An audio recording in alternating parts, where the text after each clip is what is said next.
قبل از سفر به ترکیه چه نکاتی رو باید رعایت کنم؟ چه وسایلی با خودم بیارم؟ چه مقدار پول بیارم؟ زمینی سفر کنم بهتره یا هوایی؟ با تور بیام یا خودم بیام؟ اصلا چه مکانهای تفریحی باید برم ببینم؟ چه فصلی اصلا به ترکیه بیام بهتره؟ سلام، من اومدم که به همه سوالاتتون در مورد سفر به ترکیه پاسخ بدم و این ویدیو قراره بهترین راهنمای سفر به ترکیه بشه براتون. پس اگه تازه وارد کانال من شدی و به این موضوعات علاقه داری، لطفاً منو لایک و سابسکرایب کن و بشین و تا آخر ویدیو رو تماشا کن. پس بزن بریم. همینطور که میدونید ترکیه هر سال میشه بهترین مقصد گردشگری برای خارجی‌ها. واسه همین سالانه میلیون‌ها توریست به این شهرهای ترکیه سفر میکنن و میدونید که ما ایرانی‌ها نیاز به ویزا نداریم و هر 190 روز میتونیم 80 روز رو بدون ویزا توی ترکیه اقامت داشته باشیم. حالا من ویدیو رو به 2 دسته تقسیم کردم. اول از اینکه نکاتی که شما باید قبل از سفر به ترکیه انجام بدید و نکاتی که باید بعد از سفر به ترکیه، یعنی وقتی رسیدید به ترکیه انجام بدید. نکات مهم قبل از سفر به ترکیه. سوال اول اینه که با تور بیام بهتره یا خودم بیام؟ راستش با تور اومدن زیاد توفیری با خودتون اومدن نداره. تور فقط 2 تا پوینت مثبت داره. یکیش اینه که ترانسفر رایگان از فرودگاه داره، دومیش اینه که گشت شهری داره یه روز با نهار که اون گشت شهری اصلا به در نمیخوره، هم وقتتون میگیره هم کیفیتی که باید داشته باشه از نظر حالا همون گردشگری و اون غذایی که بهتون میدن نداره. پس اگه نظر منو میپرسید، تور فقط واسه کسایی که یکم سنشون بالاست یا میخوان مجردی سفر کنن، تنها تکی میخوان سفر کنن، تور واسه اونا مناسبه. در غیر اون صورت بهتره که خودتون سفر کنید. خودتون به راحتی میتونید بلیط بگیرید و یه حسنی داره که شما میتونید خودتون بلیط لحظه آخری بگیرید و قیمت مناسب تری بگیرید. و شما اینو در نظر بگیرید وقتی که به خودتون میان، یعنی با تور نمیاد، دستتون بازتره واسه جاهایی که میخواین برید. خودتون راحت‌تر میتونید برنامه‌ریزی کنید واسه سفرتون. نکته دوم، زمینی سفر کنم یا هوایی سفر کنم؟ شما واسه اینکه به ترکیه برسید 5 تا روش دارید. روش اول این که زمینی با خودروی شخصیتون بیاین به ترکیه که شما نیاز به تایم دارید. دوم این که باید بدونید بنزین توی ترکیه خیلی گرونه، الان در حال حاضر حدود 42-43 لیره. روش دوم، زمینی با قطار از تهران به آنکارا سفر کنید و از آنکارا به شهر مقصدتون، حالا یا استانبول یا ازمیر یا هر جای دیگه که میخواین سفر کنید برید که حدوداً 60 ساعت تو راهید و تا جایی که میدونم این قطار هفته 1 بار از تهران به آنکارا میاد. روش سوم اینه که زمینی از تهران برید ترمینال اتوبوس سوار بشید و برید استانبول که حدوداً 36-7 ساعت تو راهه که خیلی این مسیر رو انتخاب میکنن. روش چهارم اینه که شما زمینی برید، یعنی خودتون رو برسونید به وان و از وان بلیط بگیرید و به شهر مقصدتون برید. به نظر من این گزینه واسه کسایی که نزدیک شهر مرزی هم مثلا تبریز و ارومیه و این اونورا هستن گزینه خوبی ما میتونه باشه. روش پنجمم که همون سفر هواییه که من خودم اونو پیشنهاد میکنم. البته بازم میگم شرایط آدما متفاوته. اگه وقتتون محدوده، قراره یه هفته بیاین، خب قطعا سفر هوایی خیلی بهتره که شما میتونید تور لحظه آخری یا پرواز لحظه آخری هم رزرو کنید. نکته سوم، چند روز برای سفر به ترکیه نیاز دارم؟ تورا معمولا اینطوریه 3 شب و 4 روزه یا 4 شب و 5 روزه که به نظر من این خیلی تایم کمیه واسه سفر به ترکیه، حالا چه استانبول باشه، چه ازمیر باشه، چه آنتالیا باشه. اگه قرار هوایی سفر کنید به نظر من شما حداقل 1 هفته یعنی 7 شب احتیاج دارید که اگه خودتون باز بلیط بگیرید و با تور نیاین قشنگ میتونید اینو هندل کنید. اگه زمینی میاین با توجه اینکه شما 2 روز تورای بیاین 2 روز تورای برگردید، شما حداقل 2 هفته واسه سفر به ترکیه نیاز دارید که وقت بذارید. نکته 4، چه فصلی به ترکیه سفر کنم بهتره؟ این خیلی بستگی به روحیه شما داره. اگر شما اهل تفریحات آبی هستید مثل ساحل و پارک آبی و دریا و اینجور چیزا، قطعا شما باید تابستون سفر کنید. ولی این نکته رو در نظر بگیرید که تابستون اینجا هوا خیلی گرمه. البته باز چند درجه از ایران خنک‌تره، ولی خب اینو باید بدونید که بستگی به شهر انتخابیتون هم داره. مثلا اگه به آنتالیا میخواین سفر کنید، شما اگه مهر ماه هم سفر کنید به آنتالیا، هنوزم هوا مثل تابستونه و شما به راحتی میتونید برید توی دریا. ولی اگه قراره به جایی مثل استانبول و ازمیر سفر کنید، واسه اینکه از تفریحات آبیش استفاده کنید، شما باید توی تابستون، یعنی مثلا همین اوایل تیر یا تا نهایت نیمه‌های مرداد بیاید. ناگفته نماند توی مرداد هوا خیلی گرمه و من اصلا پیشنهاد نمی‌کنم تو مرداد سفر کنید، به خاطر اینکه اصلا کلا سفرتون فقط شامل دریا رفتن و ساحل رفتن نیست. بالاخره شما میخواین خرید کنید، تو خیابونا بگردید و اون تایم مرداد هوا خیلی گرمه و رطوبت خیلی بالاست و بهتون سخت میگذره. به نظر من، با توجه به تجربه من، اگه قرار تابستون میاین، اواخر خرداد تا نیمه های تیر بهترین تایم سفر کنید.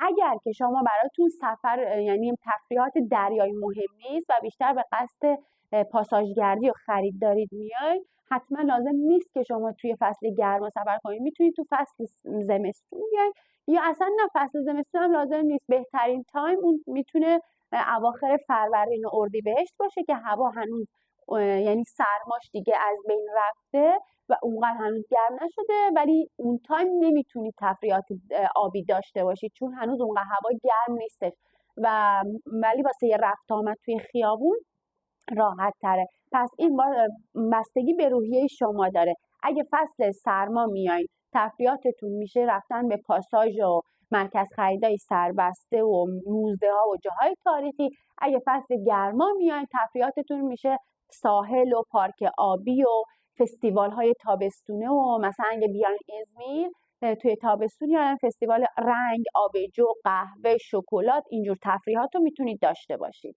نکته پنجم، هزینه های سفر به ترکیه چقدر میشه؟ ببینید، با توجه اینکه سبک سفر هر کسی متفاوته، حالا زمینی باشه، هوایی باشه یا کدوم شهر بره، نمیشه اطلاعات دقیقی در مورد این موضوع داد. اما اگه که شما میخواین بدونید حدودی هزینه سفرتون چقدر میشه، برای من کامنت بذارید، من تو ویدیوی بعد کامل براتون توضیح میدم که حدودی هزینه سفرتون از جمله بلیط، هزینه اقامت، رفت و آمد، خورد و خوراکتون حدودی چقدر میشه. پس حتما برام کامنت بذارید در این مورد. نکته 6، برای اقامت توی ترکیه کدوم مناسبه؟ هتل، سویت یا هاستل؟ در مورد هاستل ها باید بگم که کسی باید بره هاستل که هاستل باز باشه. به خاطر چی؟ به خاطر که هاستل یکم امنیت خوبی نداره، ممکنه وسایلتو بدزدن، از نظر امنیتی زیاد اوکی نیست، مخصوصا توی شهری مثل استانبول. اما واسه کسایی که هاستل بازن، یعنی دائم دارن سفر میکنن و دائم مدل سفرشون اینجوریه که تو هاستل اقامت میکنن، خب هاستل ها گزینه‌ایه که خیلی ازش استفاده میکنن. گزینه بعد سویت میشه. اگر که شما تعدادتون بالای 4 نفره، بهتر و مقرون به صرفه است که شما سویت یا یه خونه‌ای بگیرید، اونجا اقامت داشته باشید. در مورد هتل ها باید بهتون بگم توی شهری مثل استانبول حتما هتلی بالای 4 ستاره بگیرید، چون زیر 4 ستاره کیفیت هتل، کیفیت غذا و صبحانه‌اش خیلی پایینه. حواستون به امنیت باشه، هرچی به مرکز شهر نزدیک میشه شلوغی بیشتره، امنیت کمتره. در نظر بگیرید که دیسکو کلاب نباشه، سر و صدا باشه. اونجایی که هتل میگیرید شیب سربالایی نداشته باشه، ممکنه اذیتتون بکنه. اگر فردی با شما که سن بالاتر، یعنی سن داره، بهتره اینکه نزدیک به مرکز شهر باشید. ولی اینو بدونید که شما اگه هتلی بگیرید که نزدیک مرکز شهر نباشه، حمل و نقل عمومی خیلی خوبه توی ترکیه، تو همه شهراش، مخصوصا استانبول و ازمیر و آنکارا. و حتی بعضی وقتی از مرکز شهر دور میشی، کیفیت هتل‌ها بهتر هم میشه. فقط چیزی که باید در نظر بگیرید این که یه سرچ کنید که حمل و نقل عمومی دور و برش باشه، رفت آمدتون راحت تر باشه. نکته 7، وسایل مورد نیاز برای سفر به ترکیه است. من یه لیست تهیه کردم که اونو توی کپشن می‌نویسم. لطفاً لیست رو ببینید در مورد وسایل مورد نیازی که احتیاج بیارید. اگه کم و کسری داشت حتما توی کامنت بذارید که بقیه هم بتونن از این مورد استفاده کنن. نکته 8 در مورد پوله که پولو چطوری به ترکیه بیاریم. 90 تا 95% پولتون رو بچه‌ها حتما دلار بیارید که روزانه چنج کنید. اینو بهتون بگم، حواستون باشه اصلا توی فرودگاه چنج نکنید. فکر کنم اول ویدیو هم گفتم. اما واسه روزه اول و دوم شاید مثلا همون موقع نتونید چنج کنید 1000 تله 2000 تله داشته باشید که واسه حمل و نقلتون بتونید استفاده کنید، ولی حتما پولتون رو به دلار بیارید. بچه‌ها چیز دیگه ای که موقع سفر به ترکیه خیلی مهمه اینه که قبل از اینکه بیاید برای سفرتون، روزای سفرتون حتما برنامه‌ریزی داشته باشید، چون میدونید که مهمترین نکته توی سفر وقت محدود، آدم میخواد همه جاها رو بره ببینه و از وقتش کامل استفاده کنه. اگه که براتون این موضوع جالبه، من میتونم یه ویدیو درست کنم و براتون برنامه سفر بچینم و بهتون معرفی کنم مثلا اگه رفتید استانبول چه جاهای تفریحی رو میتونید برید ببینید، اگه اومدید ازمیر چه جاهای تفریحی، مثلا کدوم مرکز خریدا برید بهترین، میتونم در مورد این براتون ویدیو بسازم. اگه احتیاج دارید یعنی دوست دارید که همچین ویدیو داشته باشید، حتما تو کامنت ها برام بذارید که در مورد مکانهای تفریحی و گردشگری توی مثلا ازمیر و استانبول و حالا آنتالیا حتما براتون ویدیو بسازم. اینو در نظر بگیرید که زمانی که شما سفر میکنید علاوه بر اینکه تایمتون محدوده، شما محدودیت رفت آمدی هم دارید. یه سری از تفریحات مثلا حالا توی ازمیر یا استانبول هستن که شما نیاز به ماشین دارید، چند نیاز داشته باشید ماشین رنت کنید. خب واسه همینه میگم که قبل از اینکه بیاین حتما این برنامه‌ریزی رو انجام بدید که آیا نیاز دارید ماشین رنت کنید یا اصلا نمیخواین به اون جاهایی برید که دور باشه و اینا، چون هم باید برنامه‌ریزی زمانی کنید هم برنامه‌ریزی مالی کنید. مثلا اگه بیاین ازمیر و قصد داشته باشید برید یه جایی مثل چشمه و آلاچاتی، تور داره، ولی باید اینو در نظر بگیرید که این تور مثلا اون تایمی که میاین باشه نباشه، به تایمتون بخوره، تعطیلی باشه نباشه، اینا ممکنه بخواید برید اونجا و نیاز داشته باشید ماشین رنت کنید. پس برنامه‌ریزی قبل از سفر واسه جاهایی که میخواین برید خیلی نکته مهمیه وقتی که میخواین بیاین یه جایی مثل ترکیه سفر کنید. حالا از اینجا به بعد میخوام در مورد نکاتی صحبت کنم واسه به محضی که رسیدید توی ترکیه چه نکاتی رو باید حواستون باشه و رعایت کنید. نکته اول، به محضی که رسیدید توی فرودگاه لطفاً پول چنج نکنید، نوشیدنی نخرید، خوراکی نخرید، سیم کارت نخرید، چون هزینه‌ها خیلی گرونه. ولی اگه میخواین اونجا خرید داشته باشین بهترین گزینه فری شاپه، میتونید از فری شاپ استفاده کنید، خرید خوبی داشته باشید و بدونید که توی فرودگاه با پاسپورتتون میتونید 1 ساعت از اینترنت رایگان استفاده کنید. نکته دوم در مورد سیم کارت، خرید سیم کارته که شما برای مسیریابی حتما به سیم کارت احتیاج دارید. از اپراتوری مثل ترک تلکام، ترکسل و ودافون میتونید استفاده کنید، ولی اینو در نظر بگیرید که سیم کارت ترکیه که میخرید بعد از 3 ماه این سیم کارت میسوزه. الان جدیدا توی ایران یه سری اپراتور اومدن که با ترکیه کار میکنن که این سیم کارت ها رو وقتی ایران میخرید توی ترکیه کار میکنه اینترنتش و از ایران هم مستقیم میتونن به شما زنگ بزنن، یعنی بسته میخرید میتونن به شما کامل زنگ بزنن، اینجا هم اینترنت دارید و کامل میتونید کارتون رو انجام بدید.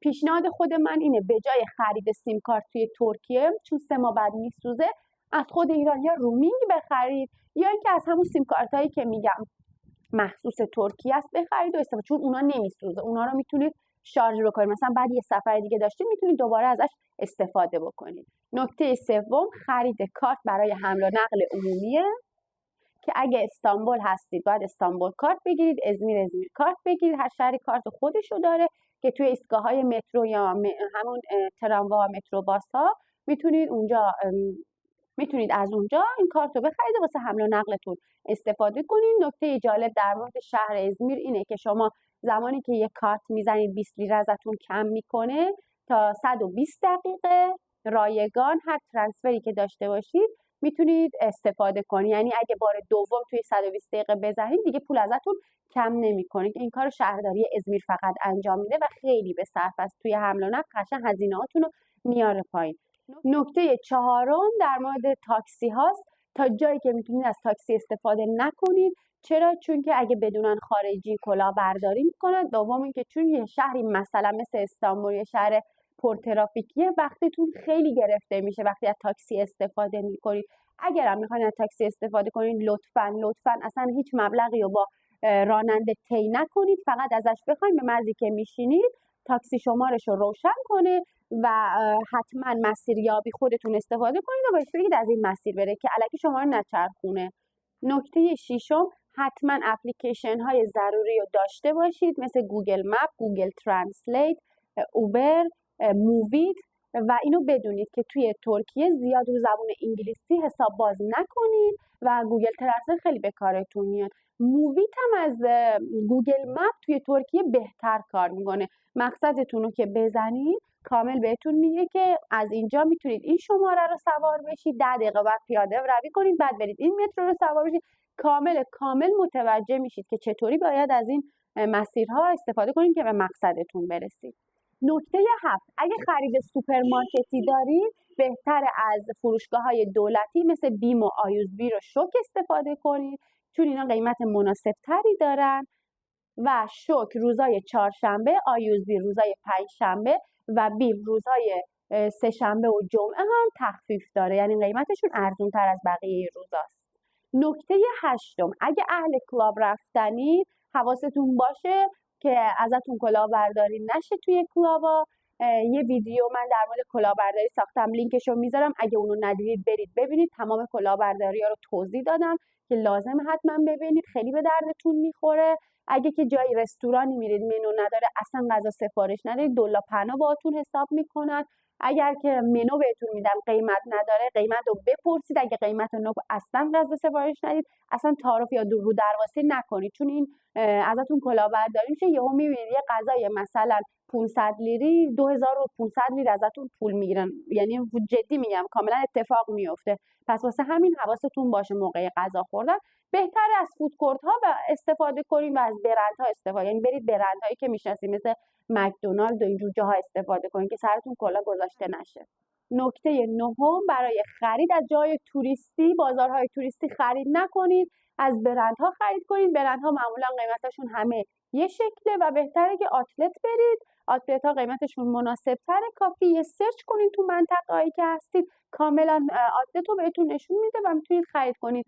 در مورد اینکه خرید و اول سفر انجام بدید یا آخر سفر انجام بدید، این یک بستگی به بودجهتون و 2 بستگی به روحیتون داره. واسه همین گفتم که قبل از که بیاین برنامه‌ریزی سفرتون رو کنید که بدونید که اول سفر برید یا آخر. بعضیا نظرشون اینه که آخر سفر برید بهتره، به خاطر اینکه خرید ممکنه خستتون کنه و نتونید جای تفریح رو برید بگردید. ولی این بازم با توجه به روحیه شما، یعنی شما میتونید راجبش تصمیم بگیرید. ولی اینو در نظر بگیرید هر پاساژی که برید حدوداً 4-5 ساعت برای گشت و گذار تو اون پاساژ زمان نیاز دارید. نکته 10، امنیت شهر. توی جایی مثل ازمیر امنیت خیلی بهتر از استانبول، چون ازمیر کلا شهر توریستی نیست، اما استانبول توریستیه. توی جایی شلوغ مثل فروشگاه ها، مرکز خریدها، فودکورت ها، رستوران ها که میرید مواظب کوله پشتی جیبتون باشید، چون ممکنه یه سری دعواهای سوری راه بندازن و جیبتون خدای نکرده بزنن. نکته بعد که باید رعایت کنید، حتما پاسپورتتون رو با خودتون داشته باشید. کپی قبول نمیکنن. اگه پلیس خدای نکرده جلوتون رو بگیره پاسپورت نداشته باشه، ممکنه شما رو ببره، هم روزتون رو خراب کنه، هم اعصابتون رو خورد کنه. پس حتما پاسپورتتون رو با خودتون داشته باشید، اما ازش مراقبت کنید که خدای نکرده دزدی اتفاق نیفته. نکته 11، در مورد قوانین مشروبات الکلی باید بدونید که کلا توی ترکیه این مدلی نیست که هر کی دلش بخواد مشروب بگیره دستش تو خیابون راه بره مشروب بخوره. حالا مثلا تو ازمیر یکم این قضیه راحت تره، اما تو جایی مثل استانبول و آنکارا اصلا شما همچین چیزی رو نمیبینید. من یادمه ما رفته بودیم گرجستان، چون مردم خیلی راحت جای آب همش مشروب، یعنی آب جو می‌خوردن. اینا برام خیلی جالب بود که اینا اینقدر راحت دارن اینجا مثلا مشروب خورن. توی ترکیه اصلا همچین چیزی نیست. توی تایمایی مثل عید قربان و عید فطر و رمضان مشروب ممنوعه. ساعت 10 شب به بعد خرید مشروب و فروش مشروب ممنوعه. جاهایی مثل ساحل ها، مراکز خرید، بیمارستان ها مشروب خوردن ممنوعه. زیر 18 سال ممنوعه. موقع رانندگی مشروب خوردن ممنوعه. حواستون باشه اگه ماشین رنت میکنید مشروب میخورید بعدش پشت رول نشینید، چون اصلا یه جریمه‌های سنگین، اصلا بیچاره میشید. اصلا همچین ریسکی نکنید. برای مشروب خوردن میتونید به کلاب ها برید، جای مخصوص مشروب خوردن، رستوران ها که میتونید اونجا مشروب بخورید. نکته آخر در مورد تورهایی که بهتون پیشنهاد میکنم معمولا خیلی گرونتر از اون چیزیه که هستن. خیلی راحت خودتون میتونید برید بلیط تهیه کنید و به اون تورا برید و بچرخید. این همه نکته هایی بود که من به ذهنم رسید، دسته بندی کردم و میخواستم در مورد سفر به ترکیه باتون در میون بذارم. در مورد هزینه سفر و اینکه توی سفر به حالا استانبول یا ازمیر کجاها برید، چه مناطق گردشگری برید، اگه میخواین که ویدیو در موردش بسازم حتما کامنت بذارید، نظراتتون و تجربیاتتون رو بگید، حتما به درد من و بقیه میخوره. تو ویدیوی بعد میبینمتون. شاد باشید و خدا نگهدار.